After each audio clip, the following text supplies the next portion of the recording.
बोली भागवत महापुराण की जय हो। बड़े भाव के साथ भगवान की अनंत अमृतमयी कथा, बड़े भाव के साथ भगवान की रसमलाई हुई कथा में सभी गोते लगा रहे हैं। विराम कालीन वेला श्री महाराज सुखदेव मुनि राजा परीक्षित को भगवान की बड़ी सुंदर सुंदर सी मधुर ज्ञान रूपी गंगा का श्रवण करा रहे हैं। जब भक्ति करेंगे तब ज्ञान उत्पन्न होगा, जब ज्ञान आएगा तभी वैराग हो। जहाँ पर वैराग है वहीं पर त्याग है, जहाँ से त्याग है वहीं पर आनंद है। सत धन चित धन आनंद बराबर परमानंद। श्री महाराज सुखदेव मुनि बताते हैं, बड़े भाव के साथ भगवान ने अपना प्रत्यक्ष रूप में महाराज गोवर्धन जी का सुंदर सा पूजन कराया। नारायण ने अपना स्वयं एक रूप में और एक रूप में अन्य कूट के लहरी महाराज गोवर्धन जी स्वयं भगवान नारायण ने अपना व्रजवासियों से पूजन कराया। इंद्र का मान वर्धन किया भगवान श्याम ने। अनंत अनंत महाराज प्रसंगों को भगवान ने अनेक बाल लीलाओं सो अवो हर्षो महापुण्यम महाभाग्य च प्रणामतम यतो जात गुरु भक्तनो मायालोक प्रणामतम। अभिमान और माया जो घमंड इंद्र को आ जाता है, भगवान ने इंद्र का मान वर्धन भी उसी रूप में किया और सारे ब्रजवासियों से अपना सुंदर पूजन कराया भगवान श्री कृष्ण ने। इंद्र का मान वर्धन हुआ, मेघों के राजा वापस गए। इंद्र को पता चला संसार में अवतार हरि ने लिया है। भगवान ने इंद्र को समझाया अपने जीवन में, तुम्हारे जीवन में बहुत जल्दी अभिमान घमंड आ जाता है। देवताओं के रूप में ये कार्य शोभा नहीं देता है। इंद्र का भगवान ने मान वर्धन किया। अनंत अनंत भगवान ने लीलाओं को किया। मंगल भवन मंगल दमनु गोपीपति वृंदावन रमनु। भगवान ने गोकुल से वृंदावन तक अनेक लीलाओं को किया। यशोदाती मैया यशोदा के आंगन पर भगवान श्याम अनंत अनंत विख्यात लीलाओं को करने के बाद भगवान आए। इधर भोजराज कंस को बड़ी चिंता सता रही है। कंस को लग रहा है मैंने अनेक दूतों को भेजा, अनेक राक्षसों को भेजा, किसी भी दूत किसी भी दैत्य किसी भी राक्षस ने जवाब नहीं दिया कि हमारा काल है कैसा है। जो गया वहीं पर जाकर के रुक गया, जो गया वहीं पर जाकर के मर गया। कोई वापस आकर के जवाब नहीं दिया कि हमारा काल दिखता कैसा है। किसी ने नहीं बताया। काला है, मोटा है, गोरा है, छोटा है, जो गया वहीं पर जाकर के रह गया। भोजराज कंस बड़ा चिंता के विषय में डूबा हुआ। नारद जी का काम है जहां पर आग ना लगे और देवता और दैत्यों में अगर देवर्षि नारद जी पहुंच जाए तो तुरंत आग लग जाए। नारायण नारायण करते हुए देवर्षि नारद भोजराज कंस के दरवाजे पर पहुंचे। कंस आज बड़ा परेशान नजर आ रहा है। क्या कारण है, क्यों परेशान है, क्यों चिंता में डूबा है? भोजराज कंस कहने लगा महाराज आपको पता है मैंने इतने दूतों को भेजा, इतने राक्षसों को भेजा, किसी भी दूत किसी भी दैत्य ने जवाब नहीं दिया कि हमारा काल है कैसा। जो गया वहीं पर जाकर के रुक गया। कहाँ गया, क्या किया, कुछ पता नहीं। अनेक दूतों को भेजा, किसी ने हमें जवाब नहीं दिया कि हमारा काल दिखता कैसा है, हमारा काल है कैसा। नारद जी कहने लगे कंस लोग कहते हैं अपने अपने घर में सब शेर होते हैं, तूने भी बड़ा अज्ञान वाला कार्य किया है। अपने दूतों को अपने कालों के पास में भेज दिया। तुझे कुछ ऐसा करना चाहिए जिससे तेरे काल तेरे पास में आए। अपने दूतों को लोग कहते अपने घर में कुत्ता भी शेर होता है। तुमने भी वही कार्य किया, अपने दूतों को भेज दिया अपने कालों के पास, तो दूत बच करके नहीं आएंगे क्योंकि वो अपने घर में है। नारद जी से कंस कहने लगा महाराज क्या करना चाहिए हमें। भोजराज कंस ने जब अपना उपद्रव प्रारंभ किया था, देवताओं की स्तुति से महाराज परशुराम ने भोजराज कंस को एक धनुष दिया था, जिसको 7 बार भोजराज कंस ने तोड़ा था। परशुराम महाराज ने 7 बार उस धनुष को जोड़ा, तो भगवान ने परशुराम ने उस धनुष को दिया और कंस से कहा कि अब ये धनुष जिसके हाथों से टूटेगा ना, उसी के हाथों से तेरी मृत्यु होगी। जिस दिन टूटेगा उसी दिन तेरी मृत्यु होगी। नारद जी कहने लगी कंस का विवाह महाराज जरासंध की 2 पुत्री अस्थि और प्राप्ति के साथ में हुआ। जरासंध ने अपने दामाद भोजराज कंस को कुबलिया पीर नाम का एक हाथी अनेक धन दिए थे और अपनी 2 कन्याओं का विवाह भोजराज कंस के साथ में किया था। नारद जी कह रहे हैं हमें तो ये लगता है कि तू सुंदर सी धनुष यज्ञ की लीला कर, अपने कालों को अपने पास में बुला, ना कि अपने दूतों को वहां पर भेजना है। कंस कहने लगा महाराज आप जब भी आते हो हमारे हित की बात बता करके जाते हो, आप जब आते हो तब हमारे हित की बात बता करके गए हो। नारद जी कहने लगे हाँ। भोजराज कंस के यहाँ नंद बाबा के भ्राता श्री महाराज अक्रूर जी काफी वर्षों से भोजराज कंस के यहाँ पर मंत्री रूप में काम कर रहे हैं। भोजराज कंस ने सुंदर सा पत्र लिखा अपने दोनों कालों कृष्ण बलराम के लिए, दोनों बालकों के लिए पत्र लिखा कि आज से मामा जी ने सारा बैर खत्म कर लिया है। मैं एक बड़ी सुंदर सी वरिष्ठ धनुष यज्ञ की लीला कर रहा हूँ, दोनों बालक इस यज्ञ में आकर के सम्मिलित हों, इस धनुष यज्ञ की लीला में आकर के सम्मिलित हों। सुंदर से पत्र को लिखा अपने दोनों भांजों कृष्ण बलराम के लिए कि दोनों बालक मामा जी के इस निमंत्रण को स्वीकार करें और सारा बैर खत्म हो गया है।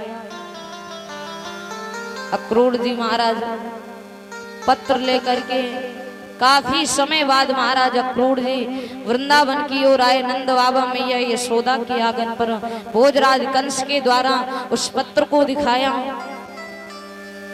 नंद बाबा ने इस पत्र को पढ़ा और जब यशोदा मैया ने इस पत्र को पढ़ा कि अक्रूर जी महाराज हमारे दोनों कलेजे के टुकड़े कृष्ण बलराम को लेने के लिए आए हैं, यशोदा मैया कहने लगी अरे अक्रूर तू तो बड़ा क्रूर है, वर्षों तक आया नहीं और आज जब आया है तो हमारे कलेजे के टुकड़े को ले जाने के लिए। अक्रूर तू तो बड़ा क्रूर है, मुझे ऐसा नहीं पता था कि तुम ऐसा करोगे हमारे साथ में। और ये जो माताएं श्रृंगार इत्यादि वस्त्र ला रही है ना, ये जब हम बताएंगे तब चढ़ाइएगा, अभी ले लेकर के बैठे रहो। अभी रुक्मणी विवाह करवाएंगे ना तब ये सारे वस्त्र इत्यादि चढ़ाना, अभी नहीं चढ़ाए जाते। रुक्मणी मैया के सम्मान में ये सारे चढ़ाए जाते हैं। तो अभी जो जो ला रहे हैं अपने पास में ले करके बैठते रहे। बोलिए गोविंद भगवान की जय हो। यशोदा मैया कहने लगी अरे अक्रूर तू तो बड़ा क्रूर है, वर्षों तक आया नहीं और आज हमारे कलेजे को टुकड़े को ले जाने के लिए आया है। यशोदा मैया कहने लगी मैं जानती हूँ कि वह भोजराज कंस दुष्ट हमारे बालकों को छल से बुलवा रहा है। हमें पता है कि हमारे दोनों बालकों को मारना चाहता है, इसलिए छल से बुलवा रहा है। मैं बिल्कुल नहीं भेजूंगी। भगवान श्याम खेलते हुए आए, अक्रूर चाचा को देखा, उस पत्र को पढ़ा, बोले भैया पहली बार मामा ने कोई प्रेम भरा पत्र भेजा है। जब से हमारा जन्म हुआ, जब से अवतार हुआ, तब से मामा ने कभी कोई प्रेम का पत्र नहीं भेजा। पहली बार प्रेम यथार्थ पत्र आया है, मैं जरूर जाऊंगा। इस बात को महाराज ब्रज की सारी गोपियों को पता चली, ग्वाल वालों को पता चली कि अक्रूर जी महाराज कृष्ण बलराम को भोजराज कंस के यहाँ ले जाने वाले हैं, लेने के लिए आए हैं। सारे नंद बाबा मैया यशोदा के आंगन पर सारे ग्वाल बाल गोपी आ गए, सारी गोपियां भगवान से बड़ा प्रेम करती थी। कोई गोपी भगवान को अपना प्रीतम मानती, कोई मित्र मानती, बड़ा प्रेम करती थी। जिस दिन भगवान स्वयं 3 लोक 14 भवन के नायक कृष्ण गोपियों के 8 ठुमका लगा लगा करके दध माखन छाछ खाया करते थे। जब गोपियों को पता चला कि अक्रूर जी महाराज कृष्ण बलराम को मथुरा के लिए ले जाने वाले हैं, कंस के यहाँ ले जाने वाले हैं, सारी गोपियां कहने लगी कन्हैया मैं तुझे जाने नहीं दूंगी। यशोदा मैया नंद बाबा की आंगन पर सारे बैठ गए, सब मना करने लगे। हमें पता है वह भोजराज कंस भैंस से बुलवा रहा है, इसलिए मैं बिल्कुल नहीं जाने दूंगा। भगवान ने कहा अरे गोपियों, मैं आज यदि जाऊंगा ना, यदि मैं आज जाऊंगा तो कल तक वापस आ जाऊंगा, और यदि कल नहीं आया तो परसों आ जाऊंगा, और यदि परसों नहीं आया तो फिर मेरा ब्रज में लौटना वर्षों तक नहीं होगा। आज जा रहा हूं, कल आ जाऊंगा, और कल नहीं आया तो परसों आ जाऊंगा, और यदि मैं परसों नहीं आया तो फिर वर्षों तक हमारा ब्रज में लौटना नहीं होगा। सारी गोपियां, कोई गोपी किसी प्रकार से भगवान को मना करती, कोई रथ के सामने लेटती, कन्हैया अगर हमें ऐसा पता होता कि तुम इस प्रकार से हमें छोड़ करके चले जाओगे, मैं तुमसे कभी प्रेम ना करती। लोग तुझे छलिया बुलाते हो, तू तो वास्तव में छलिया निकला। सारी गोपियां ग्वाल ग्वाल भगवान कन्हैया को तरह तरह से मना करने लगी। भगवान ने कहा आज जा रहा हूँ, कल आ जाऊंगा, कल नहीं आया तो परसों आ जाऊंगा, और यदि परसों नहीं आया तो फिर वर्षों तक ब्रज में नहीं आऊंगा। भगवान जाने लगे, और जब भगवान श्याम सुंदर जा रहे थे तो श्री जी महारानी, बड़ी गोपी श्री राधा रानी जी को भगवान अपनी सुंदर सी बांसुरी को दे करके गए। रथ पर भगवान बैठे, आगे आगे जाने लगे। सारी गोपियां कहने लगी कन्हैया जा तो रहे हो, लेकिन एक बात ध्यान रखना, आपने वादा किया है कि आज जा रहा हूं, कल वापस लौट आऊंगा, कल नहीं आया तो परसों आ जाऊंगा, और परसों नहीं आया तो वर्षों तक नहीं आऊंगा। आप ये मत सोचना यदि आप वर्षों तक नहीं आओगे तो ये सारी गोपियां ग्वाल ग्वाल आपसे प्रेम करना छोड़ देंगे, आपको याद करना छोड़ देंगे। जा रहे हो, लेकिन एक बात ध्यान रखना, सारी गोपियां तरह तरह से भगवान को अपना प्रस्ताव रख रही हैं कन्हैया कि तुम जा रहे हो कान्हा, वो तुम जा रहे हो कान्हा, अब कैसे जिएंगे हम।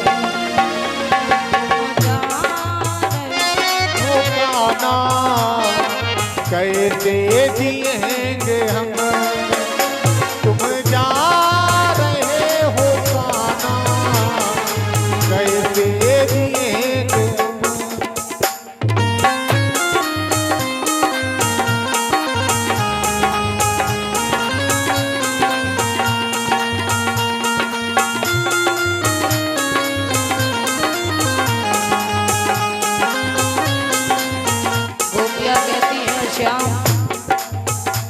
तुम जा रहे हो कान्हा, तुम जा रहे हो कान्हा, अब कैसे जिएंगे हम। तुम जा रहे हो कान्हा, अब कैसे जिएंगे हम। तुम जा रहे हो कान्हा, अब कैसे जिएंगे हम।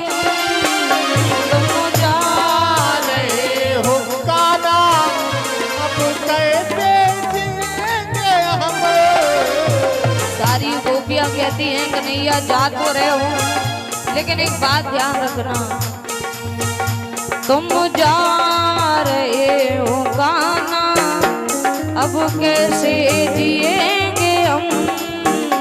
तुम जा रहे हो कान्हा, अब कैसे जिएंगे हम।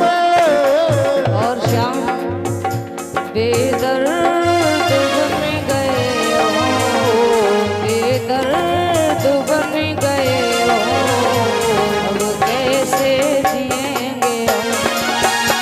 बेदर्द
फिर भी जा रहे हो अगर, तो गोपियां कहती हैं कन्हैया यदि जा ही रहे हो तो एक बात ध्यान रखना कि तोता बना के आपको पिंजड़ा बनेंगे हम। तोता बना दे आपको पिंजड़ा बनेंगे हम। अगर जा रहे हो तो चले जाना, लेकिन एक बात ध्यान रखना कि तोता बना के आपको पिंजड़ा बनेंगे हम। तोता बना के आपको पिंजड़ा बनेंगे हम। और कन्हैया उस पिंजड़े में बंद करके, उस पिंजड़े में बंद करके देखा करेंगे हम। उस पिंजड़े में बंद करके अरे देखा करेंगे हम।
सारी गोपियों ने कहा कन्हैया यदि जा रहे हो तो चले जाओ, हमारा ऐसा प्रेम नहीं है कि आज जा रहे हो तो आज ही भूल जाएं। भगवान ने गोपियों को वादा किया मैं आज जा रहा हूँ कल आ जाऊंगा, कल नहीं आया तो परसों आ जाऊंगा, और यदि हमारा परसों आना नहीं हुआ तो फिर बरसों तक ब्रज में नहीं आएंगे। सारी गोपियों से भगवान ने वादा किया। श्री जी महारानी को अपनी बंसी भगवान ने थमाई। अक्रूर चाचा के साथ भगवान रथ में बैठे। अक्रूर चाचा के साथ भगवान रथ में बैठ करके आगे आगे जाने लगे। यशोदा दाती मैया यशोदा का बुरा हाल है। हमें ऐसा नहीं पता था लला इतने वर्षों तक रहेगा और इस मोह को बढ़ा करके छोड़ करके चला जाएगा। सारी गोपियां कहती कन्हैया अगर हमें ऐसा पता होता कि तू इस प्रकार से छोड़ करके चला जाएगा मैं तुझसे कभी प्रेम ना करती। भगवान ने कहा मैंने वादा किया है आज जा रहा हूँ कल आ जाऊंगा, कल नहीं आया तो परसों आ जाऊंगा, और यदि परसों नहीं आया तो फिर वर्षों तक नहीं आऊंगा। अक्रूर चाचा के साथ कृष्ण बलराम आगे के लिए बढ़े। अक्रूर चाचा भी सोच रहे हैं आज भोजराज कंस इन दोनों बालकों को छल से बुलवा रहा है। आज या तो पापी कंस मारा जाएगा। अक्रूर चाचा सोच रहे हैं दोनों बालकों को लेकर के तो जा रहा हूं, कहीं ऐसा न हो यदि ये ब्रह्म हुए तो आज ये पापी कंस मारा जाएगा। कंस को तो तभी अवतरित पता चल गया था जब भगवान ने अवतार लिया था, तभी कंस को पता चल गया था कि हमारी मृत्यु नजदीक आ गई है। अक्रूर जी महाराज दोनों बालकों को लेकर के जा रहे, सोच रहे कहीं ऐसा ना हो यदि ये ब्रह्म ना हुए तो आज भोजराज कंस को जीवित नहीं छोड़ेगा। अगर ये ब्रह्म हुए तो आज ये पापी कंस मारा जाएगा। आगे आगे सोचते भगवान चले जा रहे हैं। अक्रूर चाचा के मन की शंका देखी। मथुरा जी के निकट पर भगवान पहुंचे तो अक्रूर चाचा से कहा कि चाचा जी आगे के लिए जब मामा के महलों की ओर चलेंगे ना, इसके पहले हम जमुना मैया में स्नान करके फिर मामा जी से मिलेंगे। कहाँ ग्वाल वाल के तरीके मामा से एकदम मिलने। इतने वर्षों से मामा जी हमारा इंतजार कर रहे हैं, बढ़िया ठाट से मिलेंगे मामा जी से राजवंशी वस्त्रों धारण करके। भगवान ने सोचा कि चाचा जी के मन की ये शंका भी दूर हो जाएगी, तो भगवान श्याम एक रूप में जमुना मैया में स्नान करने लगे। अक्रूर चाचा दौड़ करके देखे भगवान जमुना नदी में स्नान कर रहे हैं, और एक रूप में देखा कि भगवान रथ में बलराम भैया के साथ में बैठे। अक्रूर चाचा कहने लगे मन की शांति मिल गई, अब मैं भोजराज कंस को बता दूं कि मैं दोनों बालकों कृष्ण बलराम को लेकर के आ गया हूं। अक्रूर चाचा ने मथुरा में जाकर के भोजराज कंस को बताया कि मैं दोनों बालकों कृष्ण और बलराम को लेकर के आ गया हूं। भोजराज कंस ने सारी व्यवस्थाएं कर लिया। दरवाजे पर दो मल्ल खड़े कर दिए कि यदि हमारे काल मथुरा के अंदर आए और हमारे महलों के अंदर आए तो ये दोनों काल उनको मिलकर के मल्ल मार दें लड़ करके। फिर वही जरासंध के द्वारा वह हाथी खड़ा कर दिया कि यदि कहीं उन मल्लों से बच जाए तो ये हाथी कुचल करके मार डाले। वही नारद जी के कहने से धनुष रखा जिसको 7 बार कंस खुद तोड़ चुका था। वही धनुष यज्ञ की लीला भी चल रही है आगे। भोजराज कंस ने सारे इंतजाम कर लिए।